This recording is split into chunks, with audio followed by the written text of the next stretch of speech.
It's a beautiful day, isn't it? It is. A beautiful day for African liberation. Yes. Good afternoon, everyone. My name is Janelle Hoylet, and on behalf of the CARICOM Nationals in Ethiopia, I'd like to thank you all for attending the second installment of our Bridging Communities lecture series, following the first one, which happened in September 6th at the Holy Trinity Cathedral. I'd like to recognize firstly our event partner, the Global Black Center, and extend our gratitude to the Ottawa Victory Memorial Museum for sponsoring this meeting hall. Please give them a round of applause.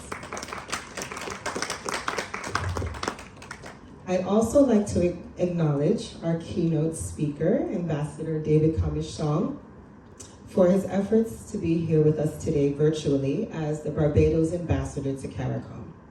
His lecture today, titled Building on the Legacy of Arnold and Mignon Ford, the Global Black African Reparations Agenda, will enlighten us about the long-standing relationship between the Caribbean and Ethiopia, and how that history informs the current African reparations agenda.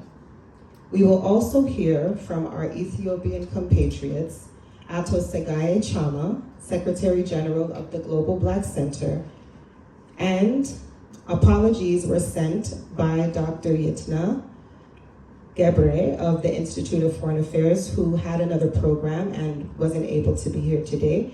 But in his place, we have Isaac Amsalu, who is joining us from Addis Ababa University, and it's True Culture University president. These leading voices will explore the deeper Pan-African ties that bind us together as a people in pursuit of justice. In our first installment of this series, we focused on strengthening Caribbean-African relations through diaspora engagement, climate innovation, cultural and interfaith diplomacy. That event brought together CARICOM high-level diplomats, delegations, CARICOM nationals in Ethiopia and the wider East African region, and the Ethiopian people, in what can be considered the largest event of its kind to ever happen in Ethiopia. It was truly historical. In today's transatlantic discussion on reparations in the modern era, we aim to deepen that initial conversation and make it more palpable through ongoing public awareness and education. Today's discussion will not only define reparations, but what we mean when we say reparatory justice, and also delve into the CARICOM Reparations Commission's ongoing pursuit of justice for the global African diaspora in the present day. Now, I'd like to introduce you to our moderator for today's program, Ms. Nikita Shiel-Roll of YME Bahamas. Ms. Shiel-Roll's cross-continental work is transforming communities and engaging with climate solutions, while inspiring young leaders to take ownership of their collective future. Please join me in welcoming her to the stage.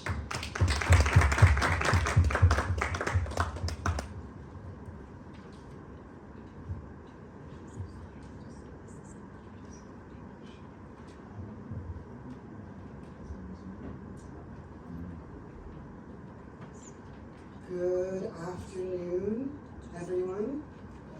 It's a pleasure to be here. Thank you so much for taking time out of your Saturday to be part of this very important, very complex and layered conversation. And we're really excited to hear from the different voices and also use this as an opportunity to educate and inspire everyone in this room today, everyone, all our guests who are joining us via Zoom, to think about how do we build and deepen the relationships between the Caribbean and Africa. How do we heal the wounds that are so many and so great, so that we can move forward collectively. So with that being said, I would like to invite Ato, please, to join us and give us a welcome briefly from the Global Black Center. We're very grateful to be in this space And, the most important thing is our ability to convene. If we can't come together, we can't have conversations. So when people are able to create spaces, create safe spaces for meaningful dialogue, this is how we advance our collective mission. So please, thank you. Share there.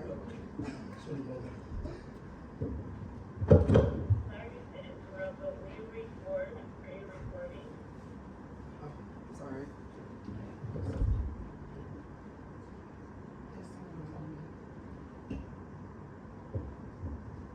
Recording in progress.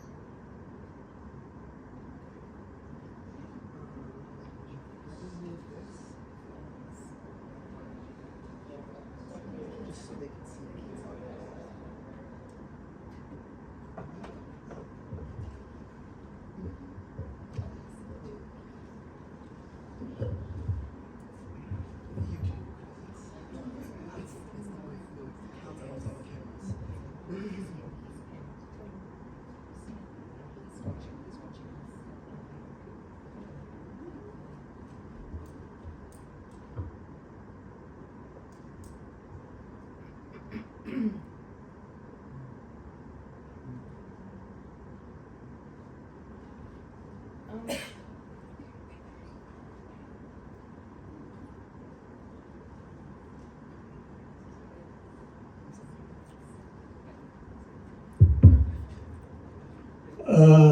Good afternoon.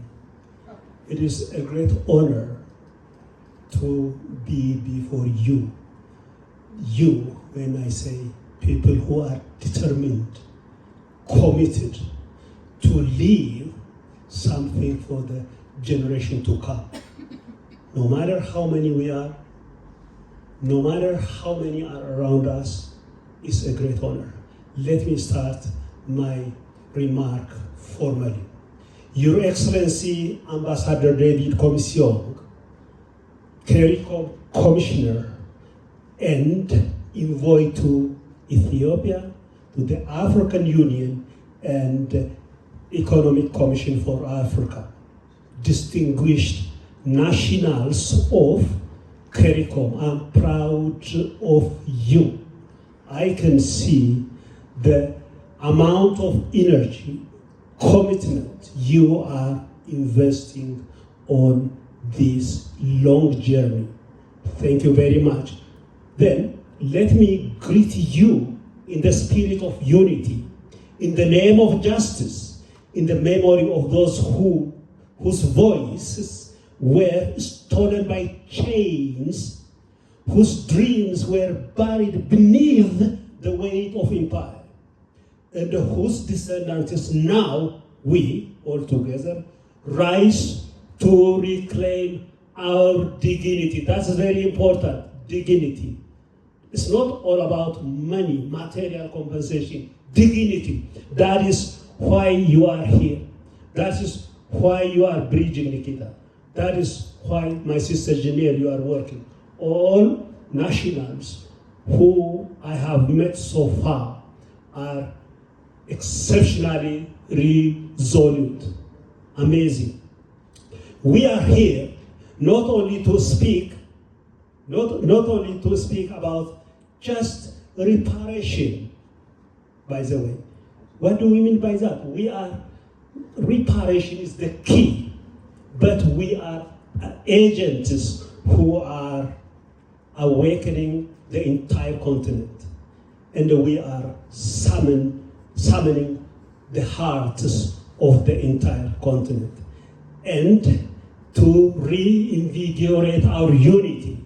By the way, the existing status quo wants us to struggle individually, separately, in small units. That is the strategy. We should work against that. We should stand against that. Then what happens? We are in unity and we are powerful. It's amazing. Now, I have specific message to the Ethiopian authorities. Why? Yes, I'm aware that this event is mainly to do with reparative justice, but I want to bring some element because Ethiopia is important for all black people. Ethiopia, our Ethiopia, is no ordinary land. She is the soul of Africa. She is the drumbeat of resistance. She is the only African nation that stood uncolonized, that defied the empire at Adwa, and that inspired generations of freedom fighters from Accra to Alabama. And also, it is no surprise that today the world looks to Ethiopia again, particularly the world of black people. The eyes of black people are on Ethiopia. I want to send this message specifically targeting the Ethiopian Prime Minister. Prime Minister Abiy Ahmed, Your Excellency, the eyes of the world are upon Your Excellency. Why? Because of the legacy you carry. Very important. You are the leader of Ethiopia, and Ethiopia is the spiritual capital of African dignity. The people of African descent are at the gates of your palace, not with demand, but with hope. The agents of reparative justice is spearheaded at this moment while I'm speaking, particularly by the CARICOM nationalists in Ethiopia. They are knocking at your door. They want action. There had been long, tall, loud speeches that the guy has already gone. We need action. Who can spearhead that action? Prime Minister Abiy Ahmed has responsibility to take and to play spearhead role. Interesting. The Global Black Center, the center to which I am Secretary General, is knocking on the door with expectation. We need reparation agenda should be given serious, decisive decision and resolute. That is my patron, Julius Garvey, Dr. Julius Garvey, the only living progeny of Marcus Garvey. He was here. He started knocking the door of the Prime Minister, asking Dr. Abiy Ahmed, open the door, take responsibility. The reparative justice is a key agenda. The prophet of Pan-Africanism, Marcus Garvey, watching us, watching Ethiopia, watching the Prime Minister, what we are doing. He's watching us from the heaven. He is knocking on your door. He is knocking in your heart. He's knocking in your heart. He's not knocking. He is knocking on each of us's heart, not for himself, but for millions who still wait for justice. Ethiopia must answer. African leaders should answer. Ethiopia should take the leadership. We must not let this moment pass us by. We must not let the silence of diplomacy drown our cries of history. We cannot take it lightly. This is serious call. A call for reparation, reparative justice. Let us take inspiration from our Caribbean king. Let us honor Prime Minister Mia Mottley of Barbados, who is a lioness roaring, who is the voice, who is the lively, energetic voice of reparative, and all other voices of the black people who did what she has done. She has appointed such a wonderful ambassador, His Excellency David. David, you should be proud of your Prime Minister. And we are happy about that. We embrace, we believe that you are going to work with us closely. The action of Mia Mottley is nothing other than critical leadership. That is clarity, that is courage, That is what we need from African leaders, not only from leaders, from individuals, from the voices of the black people's issue. Prime Minister Abiy Ahmed, Ethiopia must lead, not tomorrow, but now. Let us convene and placing this bold question. Let us convene the Global Reparation Summit in Addis Ababa. The Global Black Center is a signatory of the Addis Ababa Reparative Justice, to which you are one of them. The dignified CARICOM nationals community in Ethiopia is signatory too. Let us build the African Reparation Commission. Let's build it. Let us speak with one voice, not as a victim, but as visionaries, not as feeble and weak and ineffective, but as decisive leaders. And to His Excellency Gideon Timotheus, Dr. Gideon, the Minister for Foreign Affairs of Ethiopia, I have every reason to mention his name and to make this call to him. We thank you for the work your office has been done. We see your efforts, we honor your service, but we need still more. We are, my organization, we are together with, shoulder to shoulder with the CARICOM nationals in Ethiopia, knocking at your door. We need more collaboration, more visibility, more boldness. The world is ready, very important. The diaspora is ready. The black diaspora, more than 360 million black diaspora is looking to Ethiopia, to the Ministry of Foreign Affairs, and to the office of the Prime Minister. This is serious. The key is in your office. We need your help. We need you do more and more. This is, by the way, not a political moment. It is a moral one. This is not about money. It is about memory. This is not about revenge. It is about healing and repairing. Let us rise, not just for ourselves, but for the unborn generation who will ask us. Ask who? The Prime Minister of Ethiopia. What did the Prime Minister of Ethiopia, Dr. Abiy Ahmed, do when justice knocked on his door? When the global black people's voice is standing in front of him? This is the question, not me. The generation to come, my children, grandchildren, they will ask. This is standing with history. What did the Minister of Foreign Affairs of Ethiopia did when the Global Black Center standing shoulder to shoulder with the CARICOM nationals in Africa, knocking on his door, carrying the burden that matters for the people of African descent? This is what you will be asked. Let us be able to say, we opened. And lastly, the CARICOM nationals in Ethiopia, the CARICOM nationals community in Ethiopia, the leaders of the CARICOM nationals, you are doing wonderful job. Wonderful job. Wonderful job. Last time, I want to say this. Last time, you organized a wonderful event in presence of the dignified Prime Minister of Bahamas. That meant business.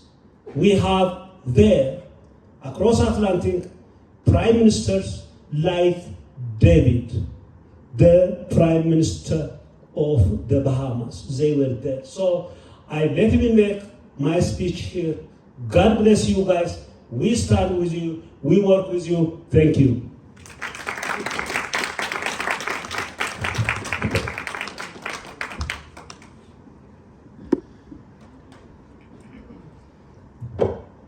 Thank you, Ato. That was such a moving and passionate address.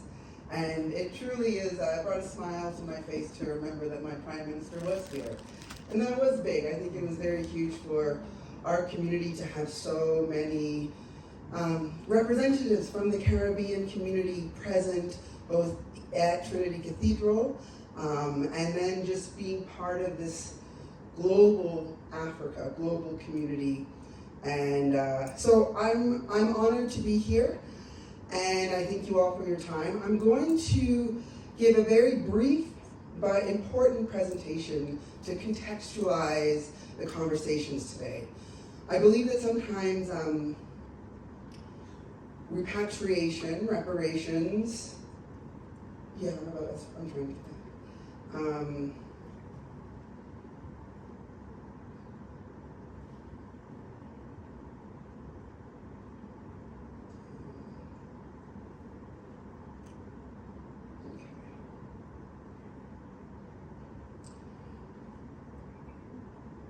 Okay, so I want us to try and be on the most level starting point for the conversation.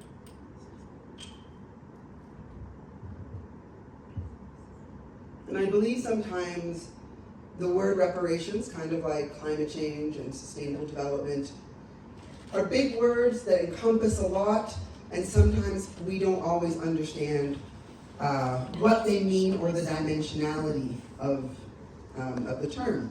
And so I'm going to talk very briefly about how CARICOM, and so CARICOM is Caribbean Community.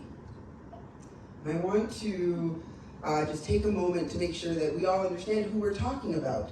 So the Caribbean is actually made up of 33 countries. However, the Caribbean community is a political community similar to the African Union or the European Union. CARICOM is made up of Antigua and Barbuda, so going across the Bahamas, Barbados, Belize, Dominica, going down now to the second line. Sorry, it's the Commonwealth of Dominica. Then we have Grenada, which is the first on the second line, followed by the Cooperative Republic of Guyana, the Republic of Haiti, Jamaica, Montserrat, the Federation of St. Kitts and Nevis, St. Lucia, St. Vincent and the Grenadines, Republic of Suriname, and the Republic of Trinidad and Tobago. And then we also have associate member states, which include Anguilla, Bermuda, British Virgin Islands, Cayman Islands, Curacao, and Turks and Caicos Islands. And what is important for us to remember is that while there are 33 Caribbean countries, the member states here represent countries that are no longer under colonial powers. So the associate member states, clearly these are British. We also have the French, the Dutch, the Americans, all still have colonies, territories. We all have different words that we like to use these days, protectorates, but really it's the same engine.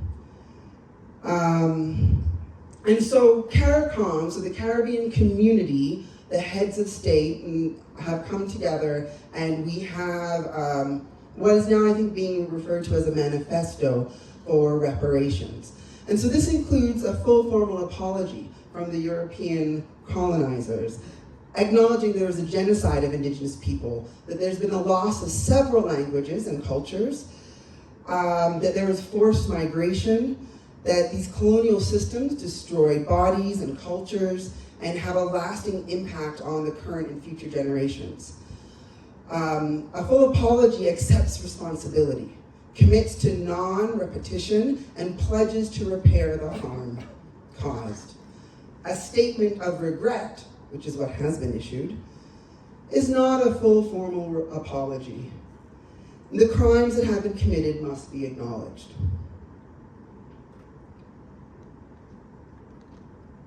So this is a really interesting map.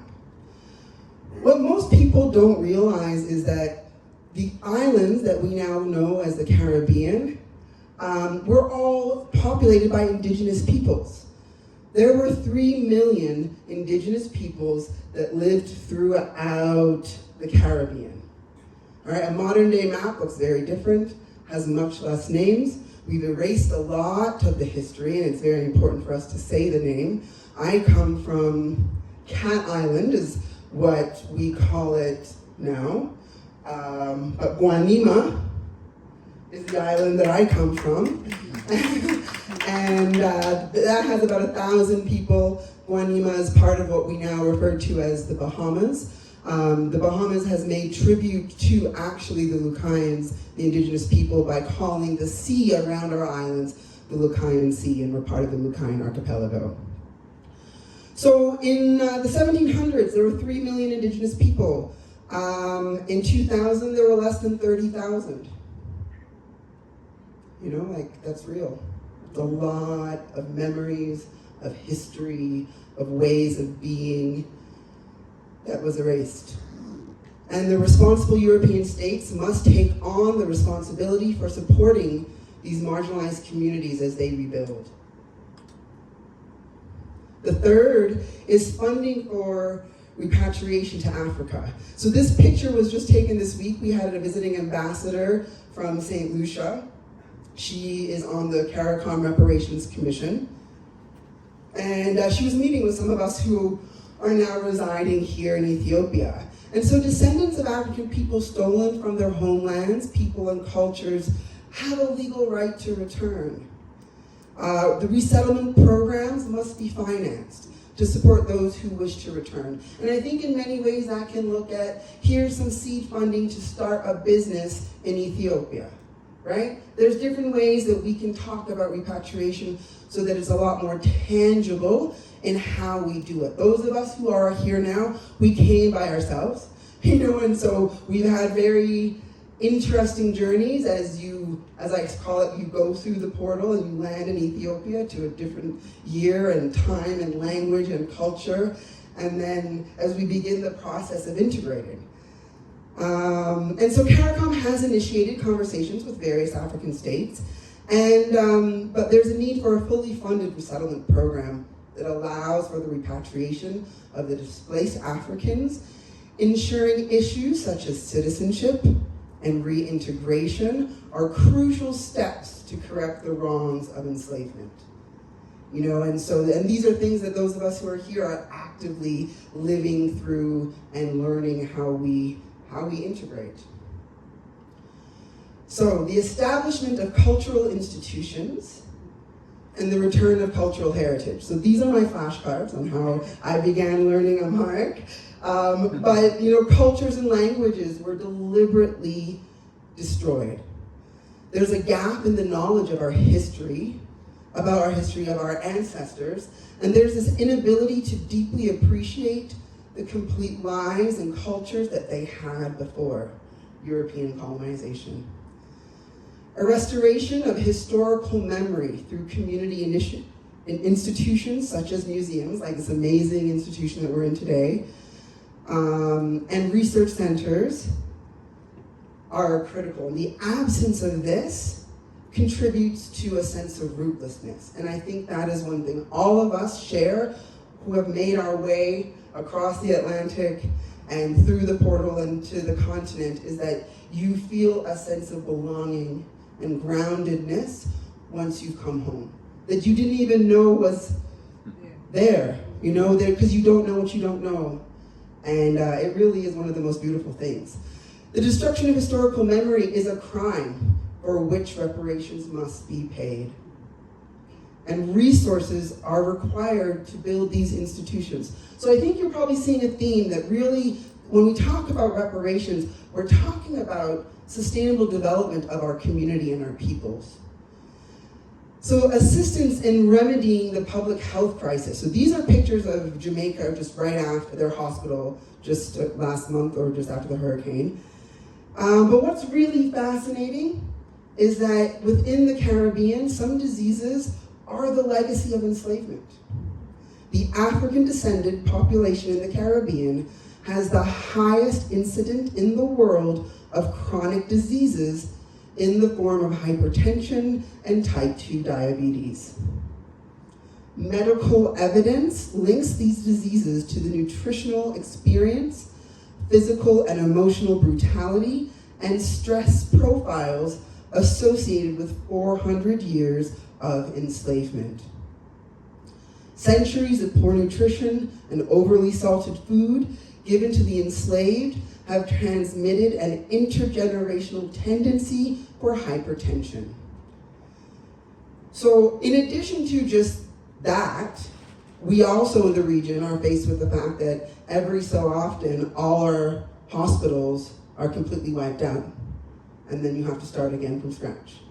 Right? So these are compounding expenses of the costs of colonization, and science, technology, and capital are required. European countries that are responsible for the crisis have an obligation to participate in its alleviation.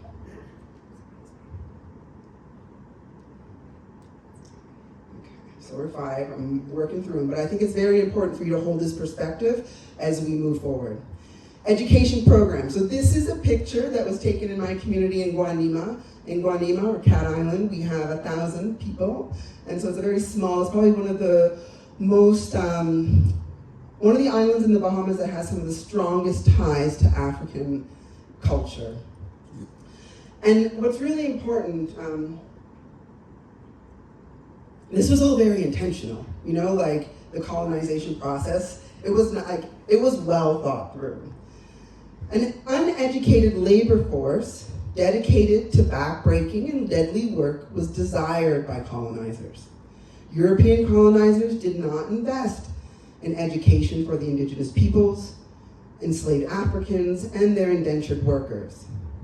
The Black, indigenous, and indentured communities in CARICOM member states were left in a general state of illiteracy. CARICOM governments inherited a flawed education system, inadequate schools, high illiteracy, and a system based on structural discrimination. Widespread functional illiteracy and inequitable systems of education still exist and have subverted the development efforts. Educational capacity requires financial investment, and development requires a highly educated population. So, number 7, we're almost there. All right, so the enhancement of historical and cultural knowledge exchanges. This is what we are asking for when we say reparations. Help us learn who we are. That's what we want to know. So European culture was forced on the indigenous and African populations.